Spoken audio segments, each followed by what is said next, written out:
Are you stuck in the belief that your life will magically improve once you have more money or just find the love of your life? Because that's just an illusion that your mind is telling you. Probably not consciously, but without your awareness. While achieving financial stability, personal growth, or just material progressions might temporarily boost your self-esteem, here's the truth. It's all just a fleeting feeling. The problems you think you have, whether they're related to finances, self-esteem, or relationships, will only be replaced by new, if not bigger, problems once you think they're solved. And here's the reality of it. The majority of people fail to realize is that their problems aren't real.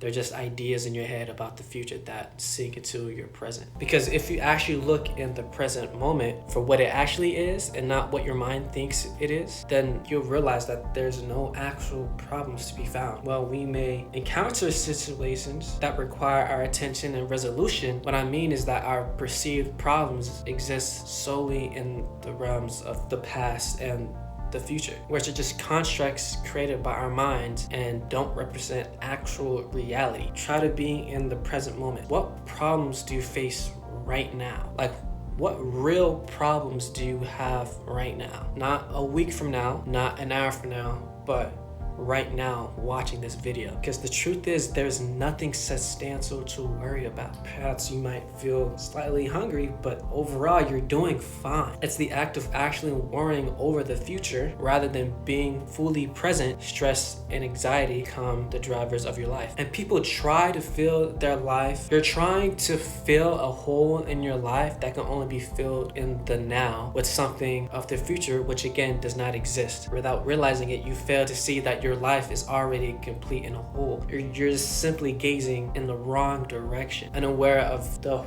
abundance that's already within you. But that's, man, that sounds so like woo-woo, but just look around you. Be fully present of what you have, that you currently have, rather than getting caught up in your mind's perceptions of what you possess or lack. If you truly see, like, if you really want to look, just look around you. Look at the situation you're in right now, how still and peaceful it really is, how there's absolutely nothing to worry about, how you already have everything you need to feel whole and alive. Because in the big picture, these things that we strive for don't really hold much significance. And it's a common realization that many people realize far too late, because all that you really have is right now. You only have the now. And if right now isn't enough for you, then nothing ever will be. And a lot of the times, I get caught up in this too, where we fail to recognize that we are in pursuit of something temporary and we mistake it for something permanent. The high that we get when our goals are achieved are desired by our minds. But it's important to remember that we're not solely defined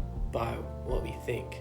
That's only our ego, who we think we are. And I'm not saying you shouldn't have goals or be ambitious, because having dreams, making money, and striving to become the best version of yourself are all things worth pursuing. That's what I'm pursuing right now, because it's important to improve your life situation too, because it does play a role in your overall well-being. But when you're dissatisfied with what you have, or even frustrated with the present you lack, it might motivate you to get rich. But even when you do make your millions of dollars, you'll still continue to feel this inner condition of lack, and you'll continue to be unfulfilled and be in this never-ending pursuit of something that does not exist where you're looking at. You're trying to find internal peace through external possessions. The importance of your internal state is just as, if not, well, I think more significant than your external. Yet many people tend to avoid delving into their internal world because it can be really uncomfortable. Confronting our deepest thoughts and emotions, the ones that we typically suppress, and to challenge who we think we are. Our ego will feel threatened, but it's essential to recognize that the ego and our true selves are two distinct things. That feeling of uncomfortability isn't yours. And we all have egos. Even if you think you don't, you do.